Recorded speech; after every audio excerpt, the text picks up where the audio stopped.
नमस्कार। मैं मूलचंद सहायक आचार्य समाजशास्त्र श्री प्रताप सिंह भारत राजकीय महाविद्यालय शाहपुरा जिला भीलवाड़ा में कार्यरत हूँ। आज ये पाठ तृतीय का द्वितीय प्रश्न पत्र सामाजिक मानव शास्त्र, जिसमें जनजातियों में जीवन साथी के चयन के संबंध में बताया जाएगा। जनजातियों में जीवन साथी का चयन करने के तरीके, यानी किस किस प्रकार के विवाह है जनजातियों में पाए जाते हैं, उन्हीं पर आज हम बात करेंगे। क्योंकि विश्व में सभी जगह जो है जनजातियां किसी न किसी रूप में पाई जाती रही है और उनकी अपनी अलग अलग संस्कृति भी होती है। जिस प्रकार की उनकी संस्कृति है उसी प्रकार उनके विवाह स्वरूप भी है। यही कारण है कि विवाह के जो प्रकार है या जनजातियों में जो जीवन साथी चयन करने के तरीके हैं वो अलग अलग रूप में विद्यमान हैं। यहाँ पर जो है पहला अगर मैं बात करूं तो परिवीक्षा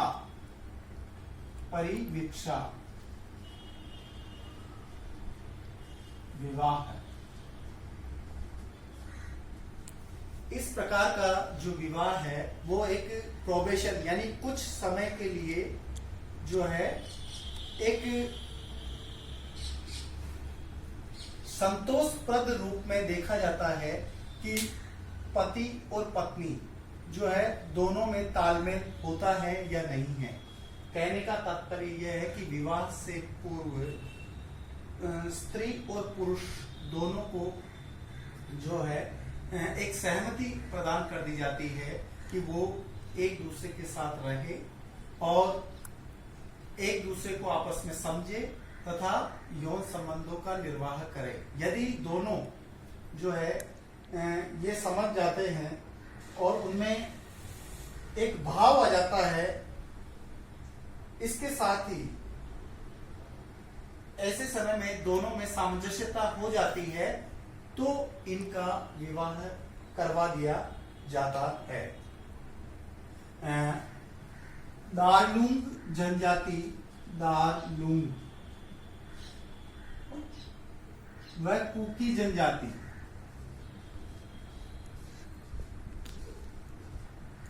जनजाति में इस प्रकार के विवाह को देखा जा सकता है। इसके अंतर्गत जहां प्रेमी अपनी प्रेमिका के घर जाकर कुछ समय तक निवास करता है, इस अवधि में वे दोनों सभी प्रकार की वैवाहिक सुख प्राप्त करने के अधिकारी होते हैं। परंतु इसके साथ ही दोनों में तालमेल तारतम्यता होना भी आवश्यक है। यदि ऐसा होता है अर्थात उनमें सामंजस्यता स्थापित हो जाती है तो उनका विवाह करवा दिया जाता है। इसे ही परिवीक्षा विवाह कहते हैं। दूसरे विवाह की अगर हम बात करें तो हरण विवाह है।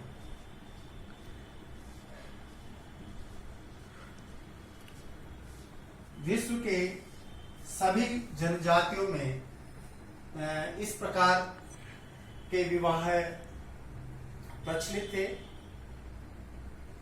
इसके अंतर्गत कुछ नियमों के कारण इसको रोक दिया गया था, यानी कानून के प्रभाव के कारण इसको रोक दिया गया, लेकिन फिर भी यह प्रचलन में रहा है।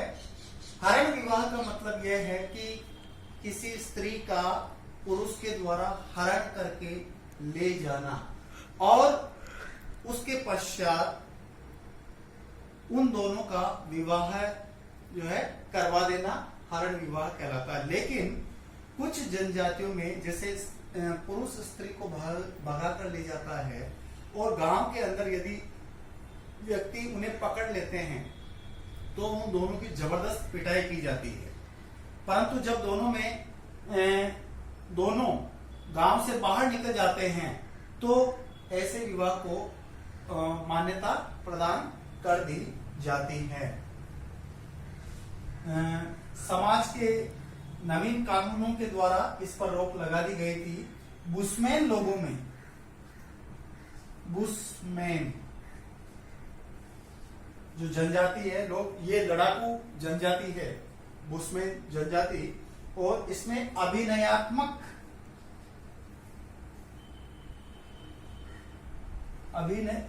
हरण, अभिनयात्मक हरण प्रचलित हैं। चूंकि बुशमैन लड़ाकू प्रवृत्ति की जनजाति है और वहां केवल अभिनय के माध्यम से ही हरण, एक झूठ मूठ का जो है वो किया जाता है और उसको फिर मान लिया जाता है इसमें। और एक ऐसा अवसर भी आता है कि प्रीतिभोज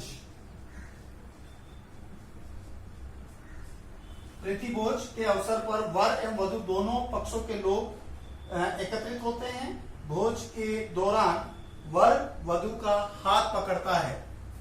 ऐसे में दोनों में वर और वधु दोनों पक्षों में युद्ध होता है और वर जो है वधु का हाथ पकड़े रखता है और ऐसे समय में जब युद्ध होने के बावजूद भी वह हाथ नहीं छोड़ता है तो उसका विवाह करवा लिया जाता है। ये पृथ्वीभोज से संबंधित है। अफ्रीका की महिमा जनजाति में रस्सा कस्सी प्रचलित है। रस्सा कस्सी प्रथा, यानी कि इसमें एक रस्सी, इसके दो पार्टीशन होते हैं, एक पे स्त्रियां होती है और एक पे पुरुष होती है। अब पुरुष होते हैं, दोनों एक दूसरे को खींचते हैं, लेकिन विजेता पुरुष पक्षी होता है। जब वो होते हैं तो वो अपनी मनचाही जो स्त्री है उसे विवाह कर लेता है। यह रस्साकसी प्रथा देखने को मिलती है। गोंड, भील, नागा जनजाति में इसको ऊपर टीपी कहते हैं। ऊपर टीपी, हरण विवाह को ऊपर टीपी कहते हैं। गोंड, भील और नागा जनजाति में ये प्रथा पाई जाती है। भारतीय समाज में अगर देखें हम तो यहाँ पर भगवान श्री कृष्ण ने रुक्मणी का हरण किया था और अर्जुन ने सुभद्रा का हरण किया था। ये उस समय भारतीय समाज में देखा जा सकता है। तीसरी अगर हम बात करें जनजातियों की, परीक्षा विवाह है। जैसा कि इसमें स्पष्ट है कि किसी एक पुरुष या स्त्री, पुरुष का तो शौर्य और बल को परखा जाता है, यानी उसकी शौर्य का, उसकी ताकत का परीक्षा ली जाती है। यहाँ केवल पुरुष की नहीं आती तो स्त्री की भी परीक्षा ली जा सकती है। भारत में जो है गुजरात के भीलों में गोल गधेड़ो नामक एक प्रथा प्रचलित है। इस प्रथा के अनुसार एक गोलाकार चक्र बना देते हैं, ऊपर जो है नारियल गुड़ रख दिया जाता है, खजूर लगा दिया जाता है और नीचे जो घेरा है नजदीक में वो स्त्रियों का होता है। फिर उसके बाद में पुरुष का घेरा होता है। पुरुष ढोल नगाड़े बजाते हैं और उस स्त्रियों के घेरों को तोड़ते हुए वो ऊपर जाने का प्रयास करते हैं, यानी गुड़ और नारियल को लेने के लिए, खजूर को लेने के लिए। लेकिन इस समय महिलाएं उनको झाड़ू से मारती हैं, उनके कपड़े को फाड़ती है, उनको काटती है। ऐसे समय में भी यदि वह ऊपर, पुरुष जो है ऊपर जाकर के गुड़ और वो लेने में प्राप्त हो जाता है तो उस स्त्रियों के समूह में से किसी भी स्त्री का वो विवाह के लिए चयन कर लेता है, वो परीक्षा विवाह कहलाता है। ये गोल गधेड़ो भीलों में पाई जाती है। अफ्रीका की 1500 अद्भुत आश्चर्य में एक विवाह का यह भी है, परीक्षा विवाह का, कि एक महिला को बांस की टोकरी में बिठा दिया जाता है और किसी पेड़ पर लटका दिया जाता है नीचे आग लगा दी जाती है। 3 दिन और 3 रात तक उसे भूखा प्यासा रहना पड़ता है। यदि वो 3 दिन के पश्चात वो जीवित मिलती है तो उसका विवाह करवा दिया जाता है। तो ऐसे विवाह का यही मानना है कि उसकी पवित्रता बनी रहे, उसकी सामर्थ्य, उसमें कितनी हिम्मत है वो इसमें देखी जा सकती है। तो इस प्रकार ये परीक्षा विवाह देखने को मिलते हैं। अफ्रीका के अंदर अफ्रीका की जो जनजातियां हैं, जनजातियां जो पुरुष है नरमुंड प्राप्ति को काफी महत्व देते हैं। जिस व्यक्ति के पास में नरमुंड की माला ज्यादा होती है उस व्यक्ति को कोई भी लड़की जो है अपना पति मानने के लिए सौभाग्यशाली मानती है। तीसरे के बाद में चौथा आता है क्रय विवाह है। इस प्रकार के विवाह में वधु प्राप्त करने के लिए कुछ धनराशि देनी पड़ती है। यानी एक वधु को जो एक वस्तु के रूप में मान लिया गया है और उसको खरीदने के लिए धन दिया जाता है। यहां पर जो है इसको कहेंगे हम क्रय विवाह को वधु मूल्य, यानी जो राशि है वर पक्ष वाले वधु पक्ष को देनी पड़ेगी, वधु मूल्य देना पड़ेगा। उसके सास ससुर को जो है वधु के माता पिता को वर पक्ष वाले देंगे और ऐसे मूल्य जो है उसको कुछ धनराशि के रूप में है। ये स्वर्ण आभूषण भी हो सकते हैं, धनराशि भी हो सकती है। साइबेरिया के अंदर जो है साइबेरिया किर्गिज जनजाति है, वधु मूल्य इतना अधिक है कि कई पुरुष तो कुंवारे रह जाते हैं, कहीं वधुओं तो कुंवारी रह जाती है और पुरुष भी कुंवारे रह जाते हैं वधु मूल्य ज्यादा होने के कारण। यहां पर हाब हाउस ने HOBHOUS हाब हाउस इन्होंने 434 जनजातियों का अध्ययन किया, जिनमें से 303 जनजातियों में वधु मूल्य की प्रथा पाई गई। यानी 434 जनजातियों का अध्ययन करने पर 303 जनजातियों में वधु मूल्य पाया गया है। दक्षिण अफ्रीका की बांटू व थोगा जनजातियों में ला बोला प्रथा पाई जाती है, जो कि वधु मूल्य ही है। इस लाबोला का मतलब होता है डोर और कंबल, डोर व कंबल प्रदान करना, कंबल। लाबोला का तात्पर्य ये एक डोर व कंबल दिया जाता है वधु के माता पिता को। इसके अलावा अगर हम बात करें सेवा विवाह है, पांचवी बात करें सेवा विवाह की।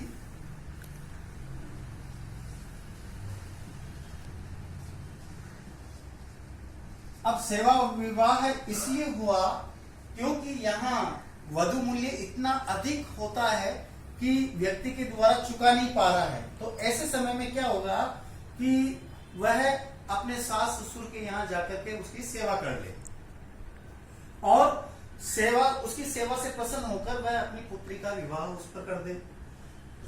ऐसे विवाह को सेवा विवाह का नाम दिया गया है। कुछ जनजातियों के अंतर्गत जो है, जैसे प्रिचार्ड ने, प्रसिद्ध मानव शास्त्री प्रिचार्ड ने जो है 241 जनजातियों का अध्ययन किया, जिसमें से 30 में सेवा विवाह पाए गए। यानी सेवा विवाह 30 जनजातियों के अंतर्गत पाया गया है। ये प्रथा पाई गई है। भारत में गोंड, बेगा और बिरहोर जनजाति के अंतर्गत यह प्रथा पाई जाती है। बिरहोर में, ये बिरहोर में जो ससुर है वह दामाद को कुछ वधु मूल्य चुकाने के लिए कुछ धनराशि उधार देता है और उससे यह अपेक्षा करता है कि वह धनराशि किस्तों में उसे लौटा दे, और जब तक वह धनराशि ससुर को नहीं लौटा पाता है तब तक उसे ससुर सास की सेवा करनी पड़ेगी, और जब ऐसा हो जाता है तो उसका विवाह करवा दिया जाता है। सेवा विवाह है। इसके बाद में छठे विवाह की बात करें हम, विनिमय विवाह है। एक्सचेंज, विनिमय विवाह है। जैसा कि इसमें स्पष्ट है कि एक पक्ष का लड़का और दूसरे पक्ष की, जैसे यहां परिवार, एक परिवार और ये दूसरा परिवार, यदि यहां स्त्री है तो इसका पुरुष, लेकिन यहां इस पुरुष की बहन और इसका भाई, ये दोनों आपस में विवाह करेंगे। पुरुष स्त्री, तो यानी कि इस परिवार से अगर स्त्री ले रहे हैं तो इस परिवार से भी स्त्री देनी पड़ेगी। यहां जैसे पुरुष की बहन देनी पड़ेगी, इस स्त्री की भाई, आपस में ये शादी होगी इनकी अलग से। तो ये विनिमय हो गया है, एक्सचेंज हो गया है। भारत में आटा साटा, कुछ जनजातियों में आटा साटा प्रथा पाई जाती है। परिवार के अंदर जैसे कुछ लड़की आएंगे तो अब उसी घर में पुरुष की शादी उसके दूसरे घर में की जाएगी, इस रूप में। यह जो है असम की, लेकिन यह जो प्रथा है असम की खासी जनजाति में निषिद्ध है, वो स्वीकार नहीं करती है। खासी जनजाति में निषिद्ध है, बाकी सब जगह यह पाई जाती है। सातवीं अगर हम बात करें तो सहमति या सहपलायन विवाह।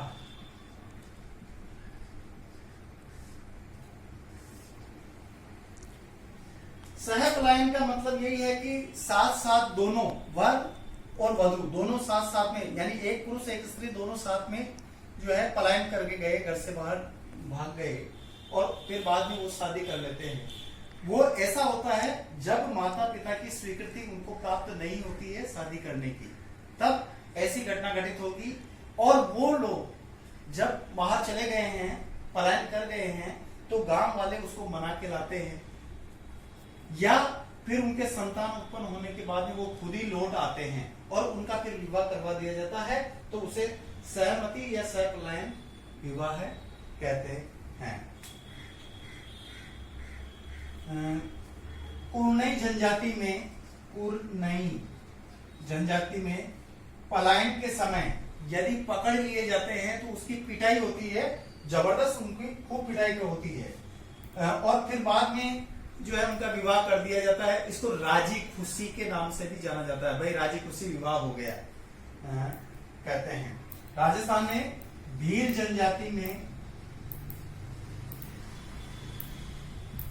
जनजाति में यह प्रथा पाई जाती है। इसके बाद हठ विवाह है।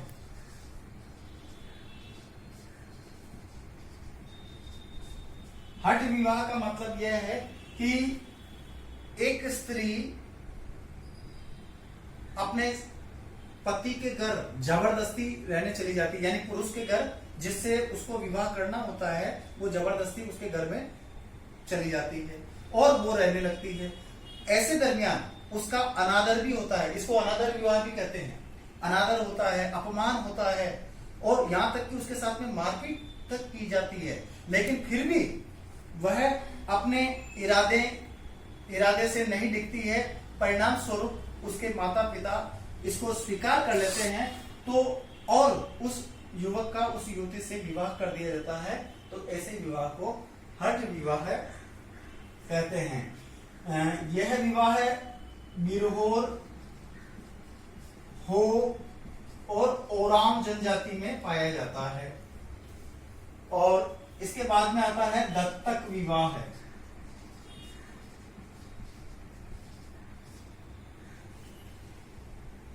दत्तक विवाह में जो है दामाद को गोद लिया जाता है। वैसे अपने दूर के रिश्तेदार के परिवार के व्यक्ति को गोद लिया जाता है यहाँ पर। और जापान के अंदर एक प्रथा है दास प्रथा। दास प्रथा का हीन अर्थ नहीं है यहाँ पे, यहाँ दत्तक विवाह से ही संबंध है। उसको अपने घर पे रख लिया जाता है और उसके बाद में अपनी पुत्री, काफी दिनों तक वो रहता है और अपनी पुत्री का जो है विवाह उसके साथ कर लिया जाता है। तो ऐसे विवाह को दत्तक यानी उत्तराधिकार विवाह जिसको हम कहते हैं वो दत्तक, यहाँ गोद लेने वाली बात आती है, दत्तक रूप से दिया जाता है। 10वां अंतिम है विधवा उत्तराधिकार का विवाह। जैसे एक पुरुष की मृत्यु हो जाती है तो उसकी जितनी भी पत्नियां वो विधवाएं हो जाती है। और जनजाति में ऐसा नियम है कि अगर पुरुष की पति एक्सपायर हो गया तो उसकी पत्नियों को संपत्ति का अधिकार मिलेगा। तो इन संपत्ति बटे नहीं, इसके लिए सेमा नागा लोगों में ये प्रथा पाई जाती है कि अपनी सगी माता को छोड़ते हुए वह सौतेली माताओं से विवाह कर लेता है। उसका केवल यही मतलब है कि आर्थिक मतलब है कि उनकी संपत्ति का बंटवारा न हो, संपत्ति घर में ही रहे। तो इस प्रकार जनजातियों में विवाह के कई स्वरूप पाए गए हैं, जो 10 स्वरूप मैंने आपके सामने रखे। इसी के साथ बहुत बहुत धन्यवाद।